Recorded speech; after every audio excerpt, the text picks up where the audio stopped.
Hi guys, it's me, Shari again. So, kilikili check muna tayo. So, bagong ligo lang, mabasa-basa kay kilikili natin. At yung kabila, magaspang. Anti ko yung mga itim-itim na yan. Ayan po ay mga buhok na ng mga tumutubo. Ayan, kung mapansin nyo, yan. Kaya ko na siyang kuhanin. Kaya ko na siyang kuhanin talaga. Tumutubo na siya magaspang at sobrang kate. So, papatubuin na natin ito ngayong buwan, anti ko. So, anyway, change topic. So, change topic muna tayo. So, dahil nga bumabagyo dito sa lugar kong Cavite, anti ko, sa bagyong Inday, suspended ngayon yung mga klase. So, dahil malakas yung hangin, malakas yung ulan. So, simula pa kahapon malakas pero ngayon sinuspended na talaga. So, anyway, change topic ulit. So, dahil nga may bagyo ngayon at wala naman akong pasok at nandito lang ako sa bahay, auntie ko, ipapakita ko na lang sa inyo itong mga product na to na pinambili ko siya online. So, dumating na siya dahil wala tayong video. Ito na lang yung aking gagawing video para na rin ma-update kayo sa aking buhay-buhay. So, first, tatlong product to siya. Dito muna tayo sa sunscreen. Yan. Sa Watson ko to na shop binili. Anyway, online. Kasi sa online, meron tayong nakikitang Watson doon. So, sa Watson ko siya binili mismo. So, naka-buy one, take one siya. Halagang 300 pesos. Pero pag hindi siya naka-buy one, take one, 300 yung isa. Kaya nga buy one, take one.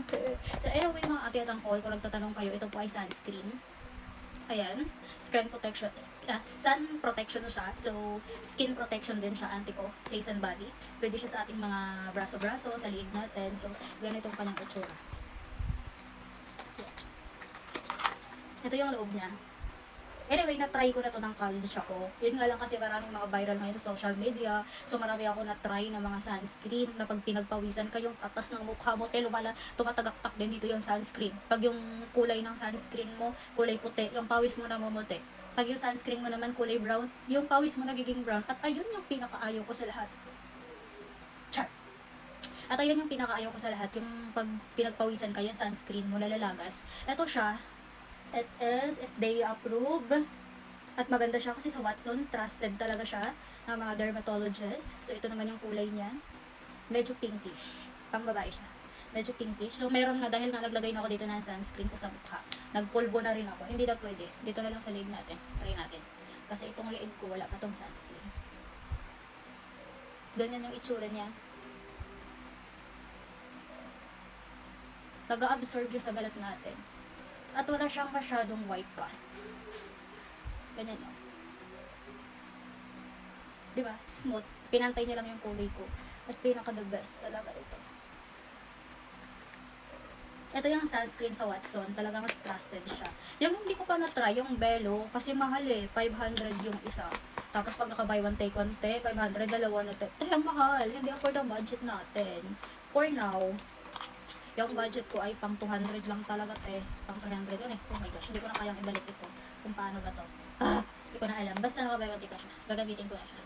Then, yung next natin na produkto, ito. Binili ko to sa shop ng Avon mismo, sa Shopee. Kasi pag nasa shop ka mismo nila bumili, makakasave ka. Ito. Dami ko na kasi neto dyan sa likod ko eh. Saan ba yun? Ayan o. Ayan sila sa likod yung mga nabibili ko. Na mga iba-ibang flavor, iba-ibang, basta flavor ba tawag nito? Basta. Color, lahat nabili ko na violet, orange, green, purple. So, ito naman yung tinaray kong kulay pink. Kasi, pinaka-favorite ko talaga kasi yung purple, which is glutathione siya.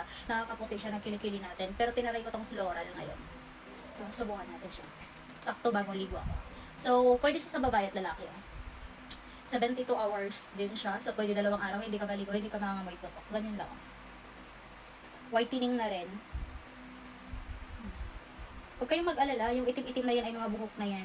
At yung ito, yung parang namumula, nagkakaroon yan ng pigsa kasi dyan. Ito, pigsa yan, nanapisa, tas merong buhok sa loob, sobrang sakit, tiniis ko lang. Yan, mabilis lang din siya matuyo. At ito hindi ito nagtatransfer sa mga uniform na mga damit nyo. Kaya ito yung kagandahan talaga sa product ng Avon.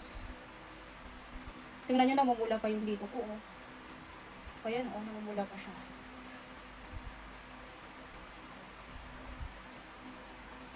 Ayan, nangitim talaga yung kilikil ko kasi nga nabubugbog siya kakabunot ko din. So, syempre, ante ko sobrang kate. Syempre, bubunutin para ma-satisfied yung feeling na makate. Bubunutin talaga siya, di ba? So, note lang ha, based sa research ko lang din. Based na research ko. Lahat daw ng party ng katawan natin na tinutubuan ng buhok lahat ng parte ng katawan natin na tinutubuan ng buhok is sensitive na areas.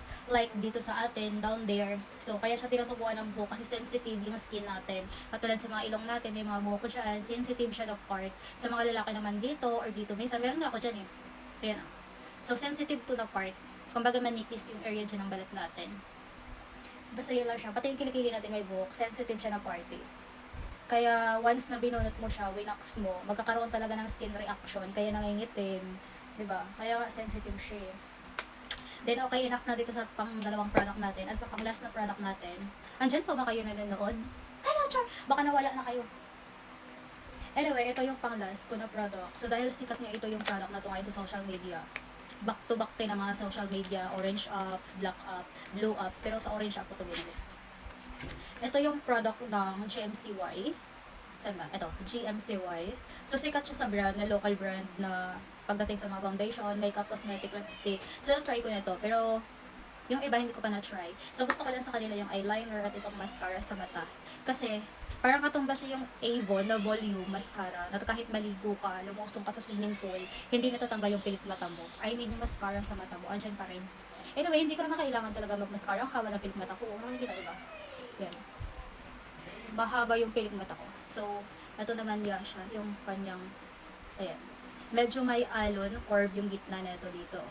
Dito may curve, kaya yan yung maganda. Pero hindi na ako maglagay kasi nasa bahay lang ako. Alam ko na to eh, kasi meron ako nitong luma. So, ito ngayon yung bagong labas nila. Yung parang may black dito na shade. Yung luma kasi nila pure white lang to. Pure silver lang. GMCY. Gusto ko rin to kasi long lasting siya at waterproof. Anyway, that's all. Bye! Update ko kayo sa susunod na mga video. For sure, mahaba na itong bukas kaligili. So, medyo maingay na yung pamangkin ko. So, okay. Bye-bye na.